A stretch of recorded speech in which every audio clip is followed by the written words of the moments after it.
What did you... Wait a minute. I'm white! I want you to do me a small favor and imagine the premise is a bomb. Just go with it. This time, the author decided that trying to defuse the bomb wouldn't be captivating enough, and decided to put on a blindfold, take a couple shots of the proper 12 Irish whiskey, spin around a few times, and then go for the blue one. That's this manga, Drama Queen. Despite only having one chapter, this has already brought up quite a bit of discussion, and there are some possibilities I want to point out, a problem I typically see when it comes to how we discuss the series, and the pros and cons of what I would call a pretty crazy and controversial first chapter. Drama Queen is a new shonen manga, made by Kuraku Ichikawa, who doesn't have any other works that I'm familiar with. The main character, Nomonoto, has a problem, and that problem is aliens. She doesn't like them, can't stand that people date them, can't stand them in general, and wishes they would all disappear. A factory worker that gets hit in the face a few times, and we get to see all of her unfiltered thoughts about these aliens that showed up 9 years ago and are now a part of her daily life. Whatever race popped up in your mind when reading this chapter is between you and God. Yeah, this bitch, how would I describe her? It rhymes with racist. And look, to the fullest extent, first, like I showed this to my friends in Canada and they all resonated really heavily for some reason. You can't really get away with it in a story, but she's a pretty good example of why we should all know a little less about each other. The immediate thing I want to point out with this manga is that it's about as subtle as a brick hitting glass, which might be a big turnoff for some despite this being a clearly satirical-like series we're dealing with here. The title of the series, Drama Queen, is something to keep in mind. Will this lack of subtlety be bad for the series as it moves forward? I don't know. And I'm aware I don't know isn't the most satisfactory thing to hear, but it's the smartest thing I can say when something has one fucking chapter. She then meets the protagonist of the story, who had his family killed in a car crash by an alien and also despises them. They bond over this hatred and end up making sand sculptures that they then kick around as they have fun talking about their hatred. The chapter itself is called Who Needs Love When You Got Rage? Word on the street, this was actually ghostwritten by Scambully Reviews as an allegory of how he feels about Puerto Ricans. If you thought the chapter couldn't get any worse from there, the two then decide to team up by killing the aliens and cooking them for food. The lack of subtlety with this first chapter, while presenting a clear moral fault in these two characters, has stirred up a lot of memes and discussion surrounding the series. I will say it is important to remember that it is just one chapter, however asking weekly readers to not overreact to every single chapter that comes out is impossible. I say this since I do think the series could go two major ways. One, we get to see a contrast of character growth with these two, one of them learning that their hate-filled mindset, even if it is later justified by the actions of the aliens, is a poison that they cannot hold on to, while the other spirals downward, further leading into this twisted mindset that they have. A contrast of how we as people deal with hatred, leading to something confrontational and impactful for those who read it.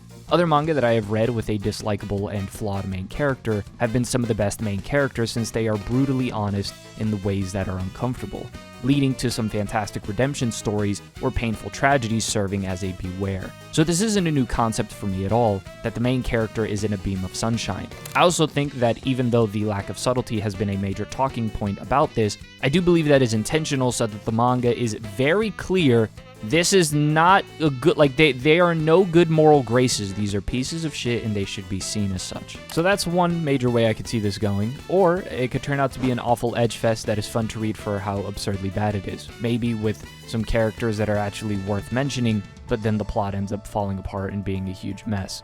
Just something I've noticed with series that I've read that kind of go down this route of shitty main character. There are other possibilities, but those are the two main ones that I see. This is without mentioning that the aliens in the story are presented as neutral, with some speculation that a grander plan of invasion could be happening. But this could turn out to just be the lunacy of the main characters, again, hence the title of the series. Still, the idea of one of the characters getting better is a little hard, even though I propose that possibility, since the bar has been set at murder and then eating them. At least Frieza dealt with the Saiyans in one swift.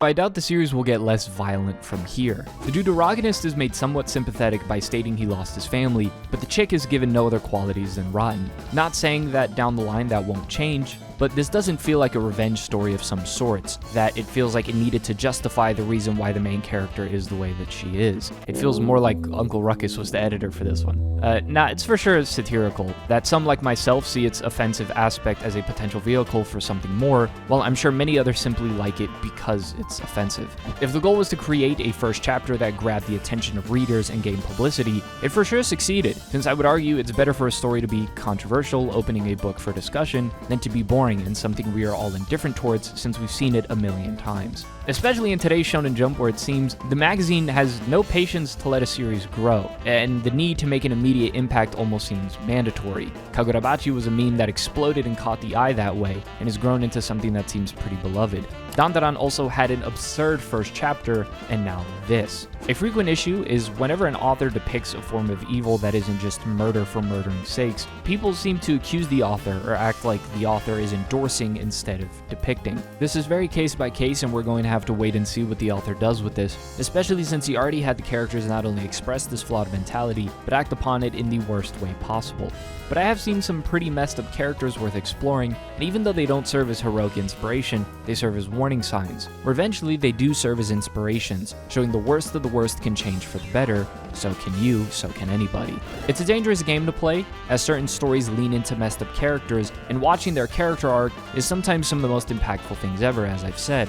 But you run the risk of people not being able to care for your protagonist since they have no redeeming qualities, a criticism thrown at Fujimoto's style of writing. Another big example is Mushoku Tensei, something I'm yet to watch or read, but I tend to hear opposing opinions on whether it's a good series or not. Drama Queen from the jump, pun totally intended, has thrown itself into this dilemma, with the pro that it now has a lot of eyes on it, impatiently eager to see its next step. The con being that it now has a lot of eyes on it, impatiently eager to see its next step, which will heavily determine the reputation of the series, regardless if that reputation proves accurate as the story develops.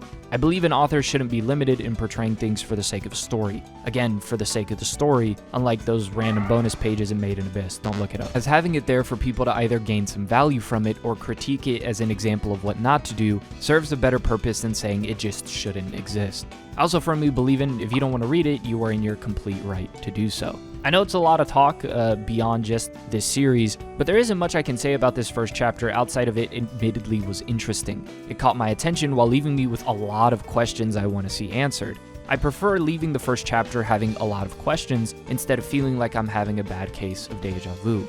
For anyone, however, that is interested in a series that handles this sort of topic, but in a more developed way since it's a completed work, Asano's Demons of Destruction, I'm not doing the stutter, is a fantastic read.